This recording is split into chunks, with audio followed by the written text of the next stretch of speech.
धर्मशाला में जो विकास के कार्य हैं वे अभी रुके हुए हैं। हाँ, निश्चित तौर पे रुके हुए हैं मैं, क्योंकि धर्मशाला में एक जो बहुत बड़ा एक ज्वलंत मुद्दा है सेंट्रल यूनिवर्सिटी का।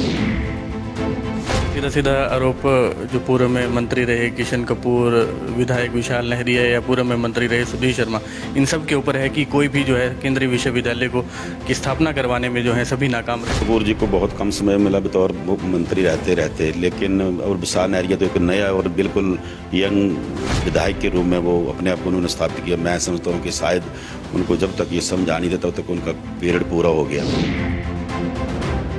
पूर्व में मंत्री रहे हैं वो जो मोनो ट्रेन या IT पार्क या इस तरह के लोगों को सपने दिखाते रहे हैं। मुझे नहीं लगता कि सुधीर शर्मा जी या कोई कांग्रेस का नेतृत्व जो उस वक्त उनको कोई काम बताता होगा तो कहीं वो काम रुकता होगा। लेकिन बात वही है कि काम करने की जब इच्छा शक्ति ही नहीं है तो काम होंगे कैसे।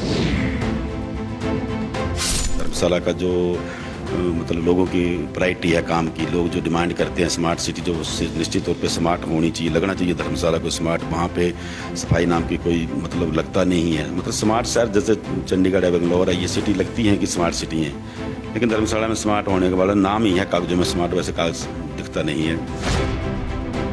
अगर राकेश चौधरी को बीजेपी से टिकट नहीं मिलती है तो क्या राकेश चौधरी फिर से आज़ाद जो है मैदान में उतरेंगे? नहीं, बिल्कुल नहीं।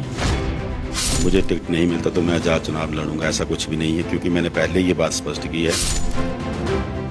नमस्कार, आप देख रहे हैं समाचार फर्स्ट और मैं हूं आपका दोस्त मृत्युंजय परी।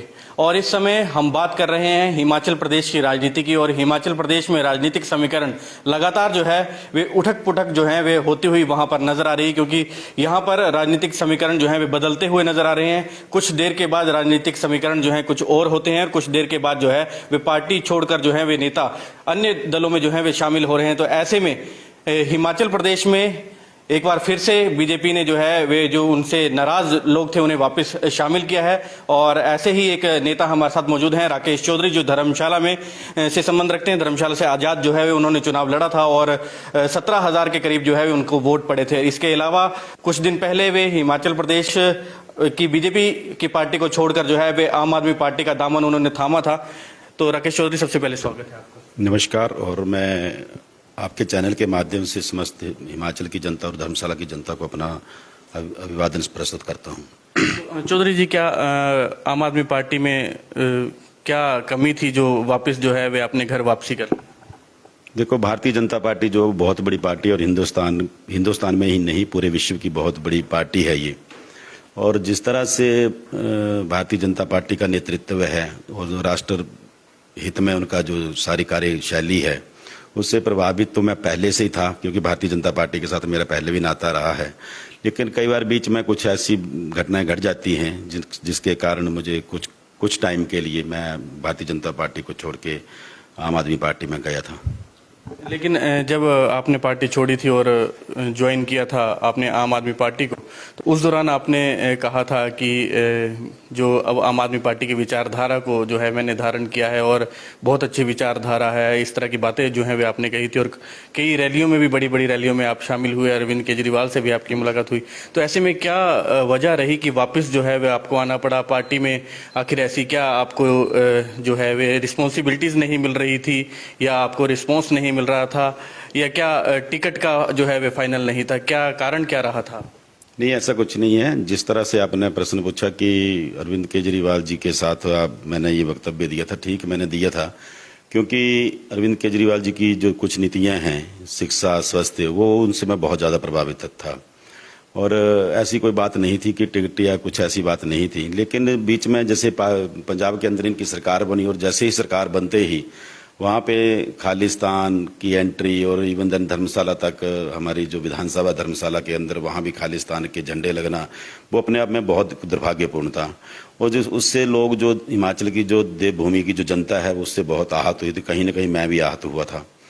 और धीरे धीरे इनका जो इस तरह की जो गतिविधियां थी उनमें काफ़ी बढ़ावा हुआ। सिद्धू मूसेवाले जी का बीच में हो गया तो पूरी जनता, हिमाचल प्रदेश की जनता ने मतलब एक हमारे मतलब उसमें आम आदमी पार्टी के रहते हमें भी लोग हिट करने लगे कि आप किस पार्टी के साथ जुड़ गए हैं। तो इस तरह की जो मतलब बातें चली और एक अजीब सी घुटन सी वहाँ पे महसूस हो रही थी। और बहुत सारे मैंने देखा 2-3 महीनों के अंतराल में कि कोई अच्छे लोग या राजनीति प्रेरित लोग जो थे वो उसमें सम्मिलित नहीं हो रहे थे। तो और इकलौता मुझे ऐसा फील हुआ कि इकलौता मैं ही हूँ और अकेले मुझसे भी कुछ होगा नहीं। और भारतीय जनता पार्टी माननीय जो हमारे प्रदेश के माननीय मुख्यमंत्री जयराम ठाकुर जी, उनके साथ मेरा, मैंने पहले भी कहा कि बहुत एक निजी मेरा उनके साथ एक रिश्ता भी है और वो मुझे बहुत प्यार करते हैं। उनसे मैं बहुत प्रभावित भी हूँ और उसके चलते फिर पुनः उनसे बातचीत हुई और भारतीय जनता पार्टी को मैंने ज्वाइन किया। आखिर ऐसी क्या वजह थी कि राकेश चौधरी को बीजेपी को छोड़ना पड़ा? किस चीज से आप आहत थे जिस वजह से जो है वे आम आदमी पार्टी में आप शामिल हुए? नहीं, ऐसा नहीं था। बीजेपी को छोड़ने की बात तो काफ़ी पहले की थी, जब 2019 में उपचुनाव हुआ था। लेकिन उस वक्त कोई ऐसा नहीं था कि बीजेपी को छोड़ना। बीजेपी में एक सड़क से निचले जो क्षेत्र था, जिसकी हम काफ़ी लंबे समय से उसको नज़रअंदाज किया जाता रहा है, और वहाँ की जो जितनी जनता थी उनका एक डिमांड थी। और मैंने कभी भी ये नहीं कहा था कि मुझे टिकट दीजिए। मैंने ये बोला किसी भी व्यक्ति को, किसी भी समुदाय के व्यक्ति को टिकट दीजिए, लेकिन नीचे से दीजिए। और उस वक्त ये चीज़ हमने बड़ी पुरजोर उठाई थी, सरकार के पास उठाई थी, जयराम ठाकुर जी के पास उठाई थी, संगठन के पास उठाई थी, लेकिन उस बात को उस समय वो चीज़ मानी नहीं गई थी। और उसके चलते फिर लोगों ने एक माहौल ऐसा बना दिया कि मुझे ही उपचुनाव में मतलब बतौर आज़ाद प्रत्याशी चुनाव लड़ाया।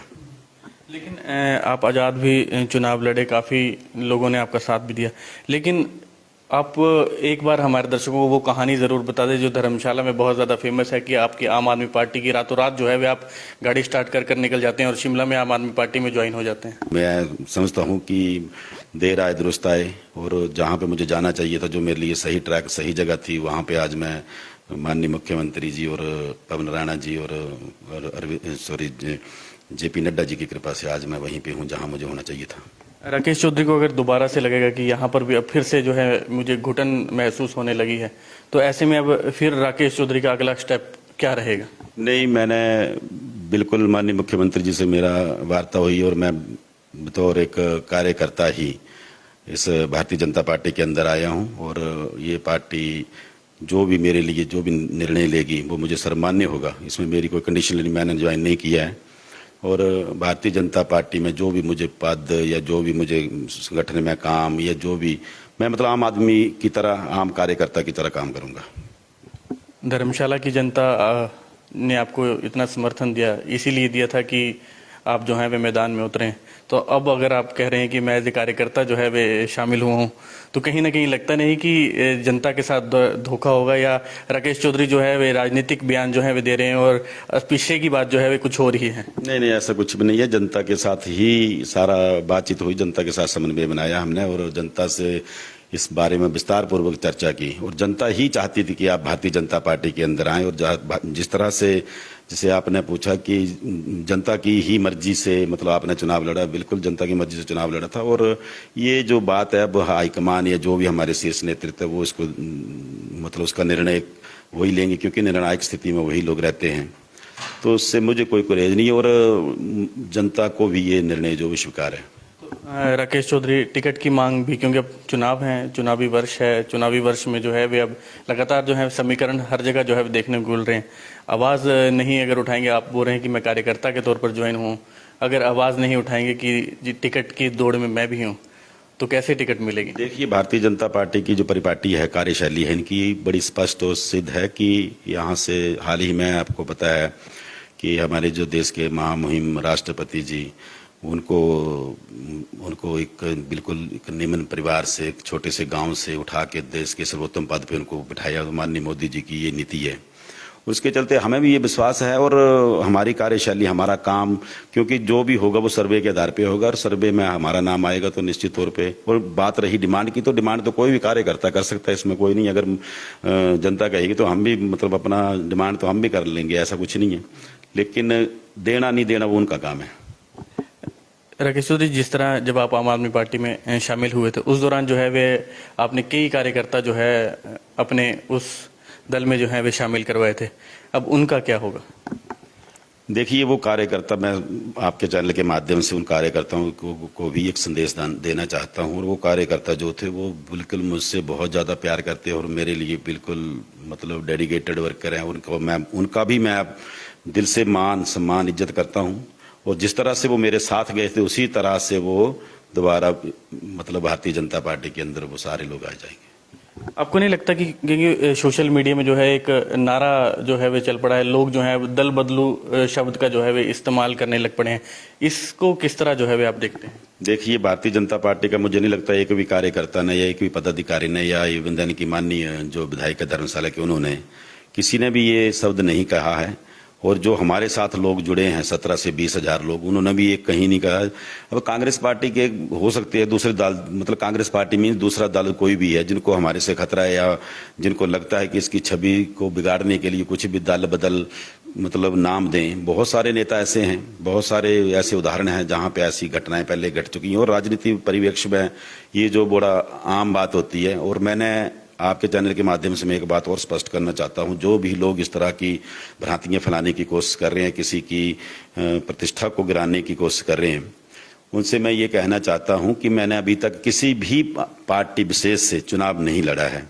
और जो कि मुझे किसी पार्टी ने मुझे कोई अपना सहारा दिया और उसके सिंबल पे मैंने चुनाव लड़ा। मैंने एक आज़ाद चुनाव लड़ा था और आज़ाद का मतलब होता है इंडिपेंडेंट। इंडिपेंडेंट में मेरा पूरा इंडिपेंडेंट अधिकार है। मेरे जो लोग मेरे साथ चढ़े, मैं जब भी कोई निर्णय लेता हूँ उन लोगों के साथ वार्ता करके ही निर्णय लेता हूँ। और आज मुझे नहीं लगता कि उन लोगों में से किसी को भी कोई उसमें कोई उपेक्षा है या किसी ने कोई विरोध जताया, वहाँ पे कोई ऐसी बात नहीं है। और जो करने वाले वो करते रहे, उसमें हमें कोई दिक्कत भी नहीं है। चौधरी, धर्मशाला की डेवलपमेंट को आप किस तरह देखते हैं?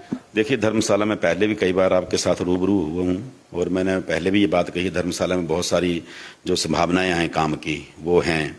लेकिन एक जिस तरह से माननीय मुख्यमंत्री जी का विजन है हिमाचल प्रदेश के लिए, वो बड़ा क्लियर एंड कट है।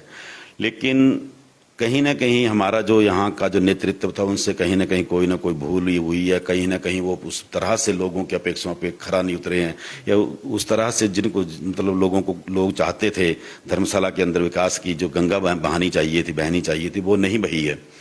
तो धर्मशाला के अंदर तो काम की कोई कमी नहीं है। और धर्मशाला अपने आप में स्मार्ट सिटी के नाम से जाना जाता है। देश की पहली स्मार्ट सिटी धर्मशाला में आई थी। तो ऐसा नहीं है, काम बहुत है, लेकिन काम कराने के लिए विजन और आपकी सोच जो है वो दोनों का समन्वय होना बड़ा जरूरी है। और जो भी काबिल इंसान, जो भी मतलब धर्मशाला की जनता को पसंद होगा, निश्चित तौर पर वही आदमी आएगा। और धर्मशाला में विकास की बहुत अच्छी, क्योंकि माननीय जो हमारे प्रदेश के मुख्यमंत्री जी हैं, उनकी जो मतलब कार्यशैली है और उनका जो स्वभाव बस वो बहुत ही अत्यंत शरीफ इंसान है, ईमानदार इंसान है। और मुझे नहीं लगता कि इन जैसे मुख्यमंत्री के रहते कहीं भी कोई विकास की कमी होनी चाहिए। पर काम कराने वाले को अब खुद ही निर्णय लगना कि मैं किस कैपेसिटी से काम करा सकता हूँ। मानते हैं कि धर्मशाला में जो विकास के कार्य हैं वे अभी रुके हुए हैं? हाँ, निश्चित तौर पे रुके हुए हैं। मैं क्योंकि धर्मशाला में जो बहुत बड़ा एक ज्वलंत मुद्दा है सेंट्रल यूनिवर्सिटी का। अब सेंट्रल यूनिवर्सिटी के नाम पे काफ़ी लंबे समय से बहुत सारी राजनीति होती रही है। लेकिन जिस तरह से माननीय मुख्यमंत्री जी ने इस पे संज्ञान लिया था कि धर्मशाला की जो यूनिवर्सिटी वो धर्मशाला में ही बनेगी, लेकिन यहाँ के जो स्थानीय जो लोग थे, जो स्थानीय नेतृत्व था शायद उनमें कहीं ना कहीं वो काम करने की वो शायद उनसे कोई भूल हुई है, उनसे वो काम उस तरह से नहीं, उनकी अपेक्षाओं पे नहीं अच्छा उतर पाई, यही वजह रही होगी। अदरवाइज तो कुछ ऐसा नहीं है। आपका सीधा आरोप जो पूर्व में मंत्री रहे किशन कपूर, विधायक विशाल नहरिया या पूर्व में मंत्री रहे सुधीर शर्मा, इन सब के ऊपर है कि कोई भी जो है केंद्रीय विश्वविद्यालय को की स्थापना करवाने में जो है सभी नाकाम रहे? देखिए, कपूर जी को बहुत कम समय मिला बतौर मंत्री रहते, लेकिन और विशाल नहरिया तो एक नया और बिल्कुल यंग विधायक के रूप में वो अपने आप को उन्होंने स्थापित किया। मैं समझता हूँ कि शायद उनको जब तक ये समझ आ नहीं देता तब तक उनका पीरियड पूरा हो गया। लेकिन जो पूर्व में मंत्री रहे हैं वो जो मोनो ट्रेन या IT पार्क या इस तरह के लोगों को सपने दिखाते रहे हैं, उनके समय में बहुत सा, क्योंकि और बहुत अपने समय में जब कांग्रेस की सरकार सत्ता में थी तो बहुत ही मतलब पावरफुल मिनिस्टर थे। क्योंकि माननीय दिवंगत हमारे जो माननीय मुख्यमंत्री थे राजा वीरभद्र सिंह जी, उनके ऊपर सीधा था। मुझे नहीं लगता कि सुधीर शर्मा जी या कोई कांग्रेस का नेतृत्व जो उस वक्त उनको कोई काम बताता होगा तो कहीं वो काम रुकता होगा। लेकिन बात वही है कि काम करने की जब इच्छा शक्ति ही नहीं है तो काम होंगे कैसे? बिल्कुल। अब भाजपा में शामिल हो गए हैं आप, तो ऐसे में अब क्या कहेंगे, क्योंकि 2022 के चुनाव तो नज़दीक हैं, लेकिन अगर राकेश चौधरी को मौका मिलता है तो क्या धर्मशाला के लिए आपका विज़न जो है वे किस तरह? निश्चित तौर पे अगर मुझे हमारा माननीय शीर्ष नेतृत्व अगर इस तरह का कोई मौका देता है तो मैं निश्चित तौर पे जो मेरे धर्मशाला का जो मतलब लोगों की प्रायोरिटी है काम की, लोग जो डिमांड करते हैं स्मार्ट सिटी, जो निश्चित तौर पे स्मार्ट होनी चाहिए, लगना चाहिए धर्मशाला को स्मार्ट, वहाँ पे सफाई नाम की कोई मतलब लगता नहीं है। मतलब स्मार्ट शहर जैसे चंडीगढ़ है, बेंगलोर है, ये सिटी लगती हैं कि स्मार्ट सिटी हैं, लेकिन धर्मशाला में स्मार्ट होने के वाला नाम ही है कागजों में स्मार्ट, वैसे कागज दिखता नहीं है।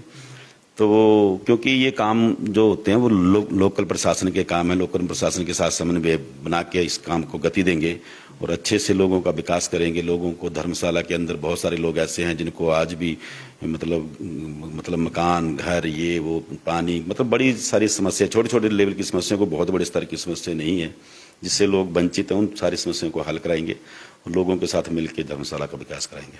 आखिर में एक आखिरी सवाल कि अगर राकेश चौधरी को बीजेपी से टिकट नहीं मिलती है तो क्या राकेश चौधरी फिर से आज़ाद जो है मैदान में उतरेंगे?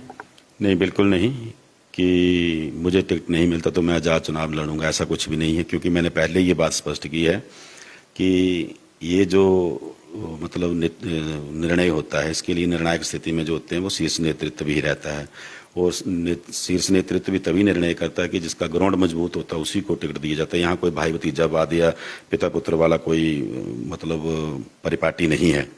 जो ग्राउंड में मजबूत होगा उसी को टिकट दिया जाए और जिसको टिकट मिलेगा हम उसके साथ चलेंगे। बहुत बहुत धन्यवाद। थैंक यू वेरी मच जी। तो ये थे राकेश चौधरी, जिन्होंने साफ तौर पर बताया कि किस तरह जो है आम आदमी पार्टी में उनको घुटन हो रही थी और उस घुटन को महसूस करते हुए उन्होंने अपने कार्यकर्ताओं से बातचीत की, अपने लोगों से बातचीत की और फिर से जो है वे घर वापसी की है। तो ऐसे में उन्होंने साफ तौर पर यह भी कहा है कि धर्मशाला के विकास में जो है वे कई मुद्दे जो हैं वे ऐसे हैं जिन्हें अभी तक छुआ नहीं गया है। अगर उन्हें इस तरह का मौका मिलता है, अगर उन्हें भाजपा जो है वे टिकट देती है तो वे धर्मशाला के विकास के लिए जो है वे कार्य करेंगे। तो ऐसे में अब ये तो 2022 ही बताएगा क्या राकेश चौधरी को भाजपा जो है वे टिकट देती है या फिर से राकेश चौधरी जो है वे आजाद मैदान में उतरते हैं। इसी तरह के अपडेट्स देखने के लिए आप देखते रहें समाचार फर्स्ट और वीडियो को शेयर करना ना भूलें। पिया तोरा कैसा अभिमान, पिया तोरा।